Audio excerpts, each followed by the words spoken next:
Hey guys, Anthony here, Bibles and Barbells. It is Wednesday, April 17th, 2019.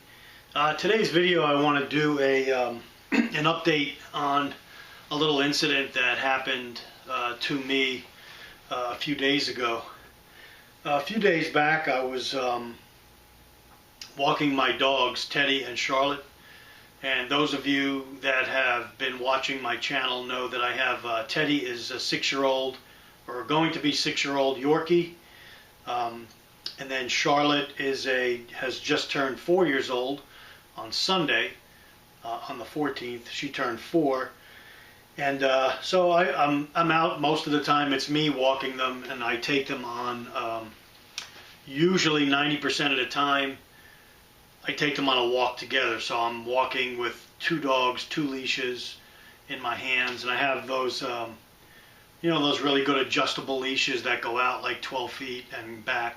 But I never let them out too far. They're usually pretty close to me. And so the other day we were out walking, and it was, just before dark. It was after 7 o'clock at night, and I happened to hear a lady in the distance shouting for her dog. I did hear some barking. I didn't think anything of it. It sounded pretty far away. And so I continued to walk my dogs.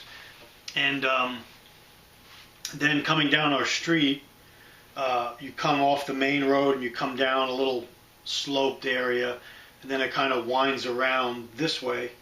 And I was walking my dogs on the sidewalk and the bushes here. Then there's a little dog container where you get your plastic bags, and there's a little garbage can there. So I seen this blue car coming down the road as my dogs were, getting walked, and I seen a whitish dog coming around the side of the car, which this guy had his windows open. So at first, in the back of my head, I thought his dog jumped out the window that was in his car and jumped out the window. And then I seen the dog run from the front of the car, nearly get run over, and then head towards me, Teddy, and Charlotte at a really fast pace. So my first thought was his dog. He was driving into the block with his windows down. He had music playing. His dog saw my dogs, jumped out the car window, came around the front of his car, while he stopped just in time. He almost ran the dog over. And then the dog made a beeline right at me, Teddy, and Charlotte. Now I have both my leashes in my hand, and I'm kind of looking this way, thinking that it's his dog. And my first instinct was, nothing's going to happen. The dog's going to run over. They're going to sniff each other, blah, blah, blah. The dog wasn't on a leash. That's why I thought it jumped out his window. All the while, the girl in the distance that was calling for her dog was calling for this dog that ran out of their house and ran into the street and was chasing this car down the road. And when I saw it, my thinking was it jumped out the car and was coming towards us. So I thought it was his dog. So the dog got up upon my dogs, and I had both my dogs on the leash, and it immediately came for Charlotte's neck. And at that point, registered in my head, this dog's not going to be nice. This dog's trying to bite and kill my dogs. We found out later on it was a what do you call those dogs? A terrier, a Jack Russell Terrier. Jack Russell Terrier, I believe the dog's breed was. That's what Animal Control told us. Anyway, it goes for Charlotte's neck. I grab my leashes, and I pull Charlotte up, literally up in the air. I have her leash out about this far. So I've got to pull her like up this way to get her off the ground and away from this dog. And meanwhile, my other hand is trying to hold Teddy, and he's kind of tangling me up. So now the dog, it did lay some teeth into Charlotte. It didn't, really get a good grip on her because I picked her up at the last minute. Then it went for Teddy. I picked Teddy up, Charlotte came down, so I'm playing with my dogs like this, trying to keep them from getting bit. Okay, thinking that this guy's going to get his dog. So I start spinning around and doing whatever. Everything's, happens so fast when you get attacked like that. My first thoughts were, I got to get my dogs out of harm's way. And right now I got two hands full. I got them in the air. I got to get them away from this dog. I was trying to, I am armed 99% of the time. There's no way I could have got a shot off at this dog the way it was entangled with Teddy and Charlotte. And furthermore, I had both hands full. So at this point, my dogs are screaming. This dog's out to kill. I already see that. So now this guy runs over, and I understand now that it's not his dogs. He's actually trying to help me. So what I do is I drop both my leashes, and now I'm going after this Jack Russell, hand to hand, if you will. In the melee, I end up getting the dog away from my dogs, and I grab it by like the neck and the back, and I pin it. I pin the dog to the ground like this. I just push it to the ground with its head into the mulch and its back, and I got it just pressed into the ground where it can't move. Now at this point, I'm screaming for the guy behind me. I say, take my dogs. I didn't know at this point if they were bleeding bad, if they were bit in the neck, in the spine. This dog was going straight for the throat. I say, run to the house over there. I point to my house. I say, run, the door's open, just get them safely, and I'm going to hold this dog down until I know my dogs are safe, and then I could, so as I'm holding the dog down, out of the woods, or there's a little wooded area, I see this girl out of the top of my eye coming towards her dog. Obviously, it's her dog. I didn't talk to her. All I did was when she got on me, when she got to the scene, she grabbed her dog. I let go, made sure she had him. I turned and left and went to check my dogs. I didn't ask her who she was or blah, blah, blah. I just wanted to see if my dogs were still alive. Were they bleeding out? Were they hurt bad? Got back to my house. The gentleman was there. My wife came to the door.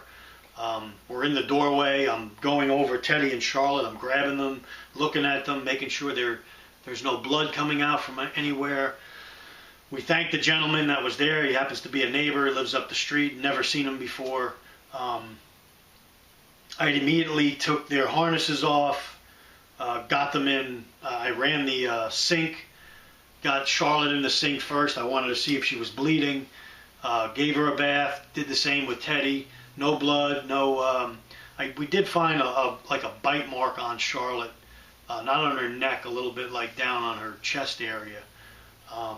But it wasn't a puncture deep enough to draw any blood. Very harrowing experience seeing your dogs attacked in front of you. What would I have done looking back on it now? Again, I hesitated, mistakes made. I hesitated. I heard somebody calling for their dog, but at the same time I seen this car coming, thought the dog came from his window, thought it was his dog. So I didn't get a kick on it or anything at first, is what I should have done. I should have immediately stepped forward, kicked it away, did something to keep it away from my dogs. I let it get too close, and I paid the price, nearly paid the price. Thank God I was able to get my dogs out of harm's way, get the dog pinned down, and we ended up calling the sheriff. Animal control came a day or so later. They have already served the lady whose dog it is. It's definitely a dog that doesn't go out of the house. It's very vicious. The animal control issued them a summons or citations to appear before a magistrate. The rabies records were not up to date with this dog. However, the animal control sheriff is going to follow up on that. He checked the dog physically for rabies, if he thought it had rabies. He's forcing them to get the shots updated right now. My dog's shots are updated. Their rabies shots are updated, so they're pretty much good to go. There's no major bite marks. The only thing I have that happened to me is when I pushed the dog down to the ground, I cut my wrist right here a little bit, and I think that's the only thing that happened to me. I didn't get bit. I didn't get anything done with me, because I know if you get bit by a dog, you need to get on antibiotics right away, especially if the shot records are not up to date. So with that, learning experience. Now, fortunately for me, my dogs are still alive. It wasn't a pit bull or a Doberman Pinscher or something like that, where there could have been a lot more damage. Once a bigger dog gets on your dog's neck or something like that, it could have been a whole different ball game. So what I'm doing now is, the first thing I did, I looked at their harnesses, didn't like them. I'll show you what those look like. They're just basic harnesses that you buy. They're chest harnesses that snap together. You put the leash on the top. They're not heavy duty, but they're pretty much enough to hold your dogs back. Walk 2 dogs at a time, stop them from getting choked. I don't have the leash on their collar. So I immediately purchased from a company called Roughwear. I bought a full harness for each of them that goes around their torso. You slip their head in it. It goes, one of their legs go through, and then you put 2 buckles, and then they have handles on the harnesses. So it's one of those things where if something happened, I could literally grab both handles of my dogs, because they're smaller, pick them up in the air, run away with them, what have you. I could get them off the ground, let the leashes go, get them off the ground, and get them high enough where they're going to be out of harm's way, and I could run with them if I have to. So did that. That's already in play. That's already being in use. I'm much more vigilant, although I normally am vigilant, but I'm much more vigilant now. And now through my head is going the thoughts of, if this happens, what do I do? If I sense that there's a dog off their leash and they make, the next time it happens, hopefully it won't happen. The next time it happens, it's going to be a different story. There's definitely going to be a dead dog, and it's not going to be my dogs. So with that in mind, we're always prepping. We're always going through scenarios in our head of, if this happens, what am I going to do? And it's you say to yourself, if this happens, I'm going to do this, and you rehearse it. But when something happens, depending on the situation, the circumstances, things change. The scene, the situation is different. I didn't have a free hand. I had both dogs with me. If I had a free hand, I had a folding knife that day in my right pocket. I could have flipped it out maybe right away while still holding the dog and had it out. And when the dog got close, I could have went after it with that. I had a Glock 17 on me.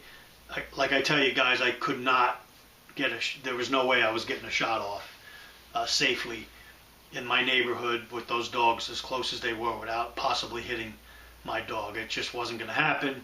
So it was a matter of using my hands to finally get this dog down. Now, when I had the dog on the ground, could I have broke its neck? Could I have strangled it?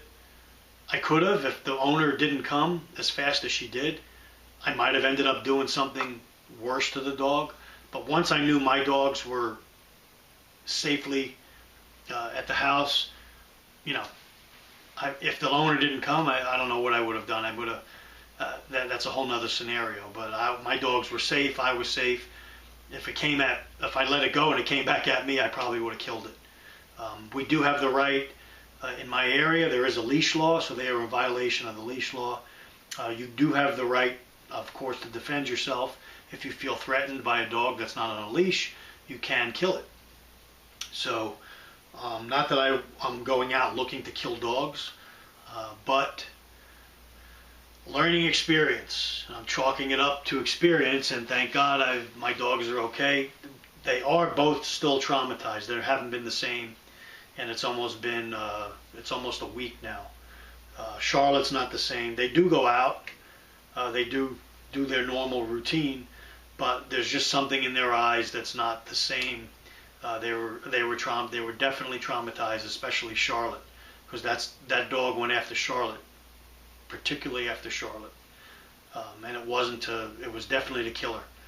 So definitely was shaken up. Definitely was a fast moving scene that happened, and the thing, it just flowed, and the way it ended, it ended. I can't change it right now, but the next time I do see a dog that's off the leash, that's headed towards my dogs way before it gets close, and this dog was moving really fast, it was running full speed, so you don't have a lot of time to think, to make your decision. You know, could I have let both leashes drop and went after the dog? Then what would have happened? I don't know what would have happened. If I let both leashes drop, pulled my knife and went after, I don't know. My first instinct was to get them off the ground and out of the bite. You know, their feet may have been getting bitten, but their necks and vitals were out of the way. Especially Charlotte. I had her dangling way up here, and she was screaming like a person. So really upset. But anyway, I wanted to get that out there. Just so you guys, you know, you guys that have pets, or you guys that, you know, you react to something when something happens. It's a fast-moving, fluid scene. Things happen fast. You got to make decisions fast. There's nothing where you could go back and watch it on a film and say, "Oh, I would have done this or that." Listen, when it happens, it's tunnel vision. It's breathing is up, heart rate goes up. The scene is fluid. I mean, you really gotta think fast. So plan ahead, guys. Do not go out. Do not go out unarmed. Whether you're walking your dog, whether you're going to the mall, whether you're going to get a cup of coffee, do not walk out unarmed. I'm going to do another video on some of these progressive dum-dums out there that have declared war on this country a couple years now, and that are waging war against this country right now. And I want to talk a little bit about what they have been doing, what they are doing, and what I think they plan on doing, and not to animals, to people in this country, because of the way patriots are starting to stand up right now. It's getting them a little, it's ruffling their feathers a little bit, and finally people are starting to stand their ground against these menaces. So that's a whole nother video, but I wanted to preface it with this video that everywhere I go, I'm much more alert now, much more prepared, and I am much more ready to react violently than I was a few days ago. So, you know, take that for what it's worth, but you have to have the right mindset. You have to have the right mindset and the ability to react. Okay, so most of the time I do have a blade on me now. I'm making sure I have a straight blade, you know, something like this, so I could pull it off right away. And you know, I definitely would have made a formidable attack against that dog with this knife, this fixed blade. And so, have your self-defense, whether it's mace, a knife, a gun, combination thereof, have it ready, available on you. Don't leave it home. Have it with you. Okay? Good holster, good belt. I'm going to talk about that. I've got an Aries gear belt here I'm going to review. I've been wearing it now for about 4 days. Fantastic belt. Holds everything close in. I've got a Glock 17 here. I believe this is a Tier 1 concealed Kydex holster, outside the waistband holster. Glock 17, fully loaded. Wrap 3 knife, horizontal. And you know, I'm ready for whatever comes my way when I go outside. And I have good gear. I'm invest in good gear. Even if you have one belt, like this Aries gear belt, you know, $100+, custom made, but it's going to hold your weapon. It's going to hold your extra magazines. It's going to hold your knife. It's going to hold it snug to your body. It's not going to flip-flop around. You could adjust it on the fly, make it tighter, make it looser. Fantastic piece of gear. Fantastic.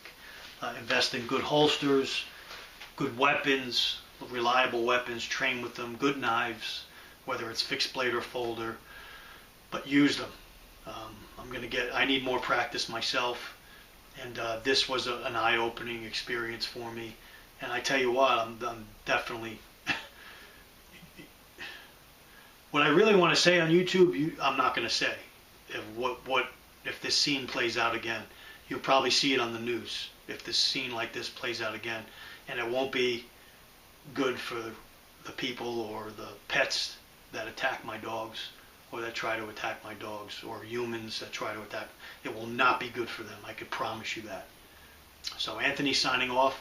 Stay ready. Stay alert because things are heating up. Things not only in our country but around the world.